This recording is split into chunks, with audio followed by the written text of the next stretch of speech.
Hi everybody. I've decided that during lockdown, as we can't have Bible studies or discussion groups and all the usual things that we have, I'd like to share with you a book. It's a book that in many ways changed my life. It introduced me to the Bible properly for the first time. Let me just show you. It was published in 1971. It's called The Bible Story by William Neil. It's a very thin paperback. And yet in this very thin book, William Neil, who was a lecturer in biblical studies at the University of Nottingham at the time, produced this book which isn't dry as dust at all. It's very easy to read. It was designed for the layperson really to actually understand what the Bible is all about. And I just thought it'd be a good thing to have a look at over the next few weeks. There's 43 chapters, so there's quite a bit there to keep us going. So I hope you managed to tune into this. I thought I won't do it live, otherwise they're quite hard to find. I'll just post the videos on YouTube. Chapter 1's entitled God and Ourselves. Every fairy story begins once upon a time. The Bible begins in the same way. That does not mean that it is a fairy story, but it is a story, and it has a beginning. The story that is told in the Bible is not yet finished, and all of us are characters within it with our different parts to play. Some people would prefer to call the Bible a drama. Perhaps we may compromise and call it a dramatic story. It claims at all events to be a true story, full of surprises and strange happenings, and we're told that it all will end happily ever after. But before the final chapter, which is not yet written, the Bible tells a gripping tale of courage and adventure, of success and failure, of compassion and cruelty, of despair and hope. Much that is in the Bible provides the background to the story, and we need not concern ourselves over much with that. But what we shall try to do is to trace the main outlines of the story from Genesis to Revelation, remembering as we do so that the people who wrote it were utterly convinced that what they were writing was the most important story ever told. Were they right or wrong?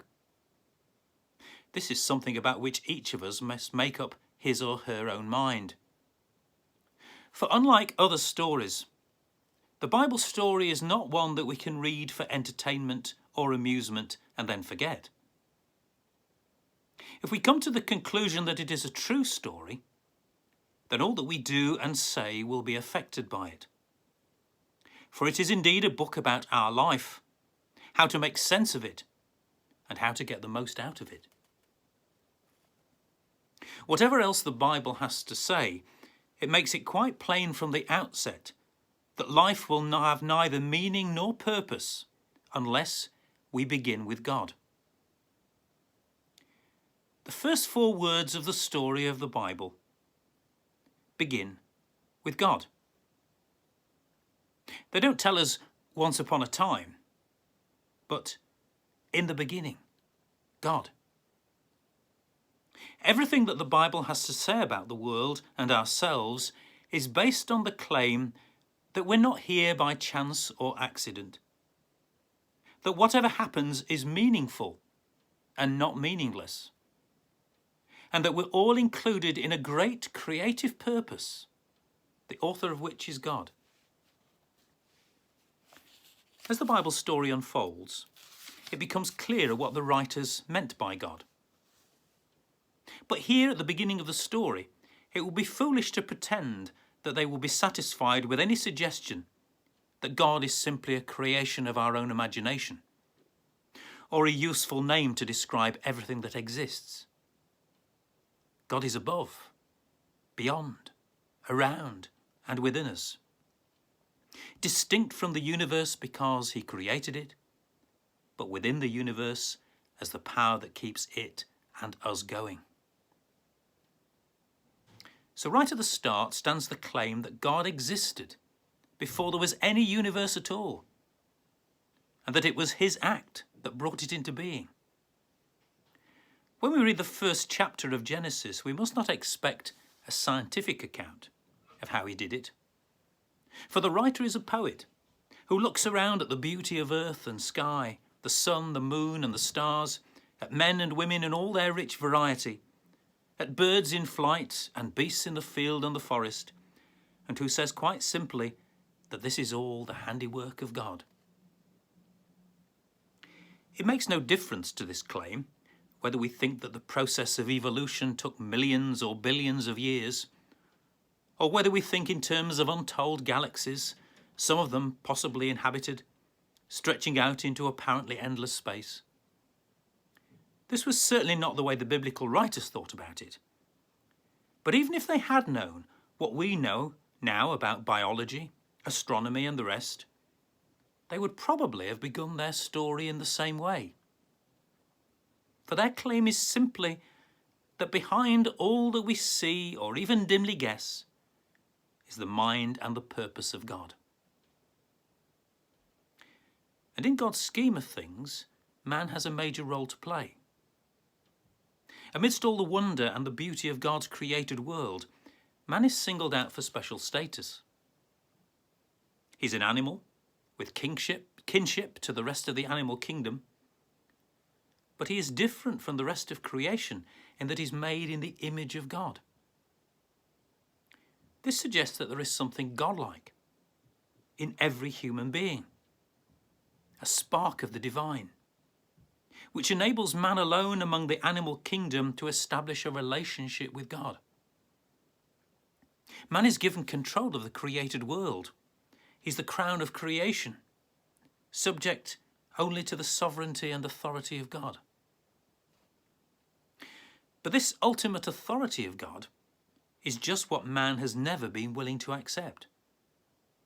He's always tried to run the world his own way. Pride has been our downfall. The story of Adam and Eve and the serpent puts it all in a nutshell.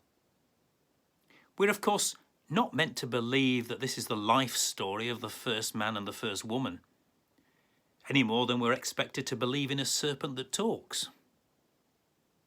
For the writer of this story, Adam and Eve represent Mr. and Mrs. Everyman, for man and woman as they've always behaved. The serpent is the perfect symbol of temptation, subtle, suggestive, and apparently harmless, urging us to disregard the authority of God over the whole of life and promising us rich rewards if we do so. Thus the Bible in the first few pages paints the grim picture of our human situation. Made in the image of God, and with the whole world at our disposal, we abuse our freedom. We make the wrong choices. We put ourselves in the centre of things instead of God. And we make havoc of the good life that has been offered to us. It's a price the Creator is prepared to pay, because he wants us to be the kind of men and women he meant us to be, and not puppets. But it's a heavy price. And the grim history of mankind's crimes and follies, his cruelty and aggression, is sketched in the next few chapters of the book of Genesis. Yet right from the outset, the Bible makes it plain that despite everything, God still cares. He's determined to help us to save ourselves from ourselves and to show us the splendour of life as life is meant to be lived. This is indeed what the Bible is all about. See you for chapter 2, which is called The Law of the Jungle.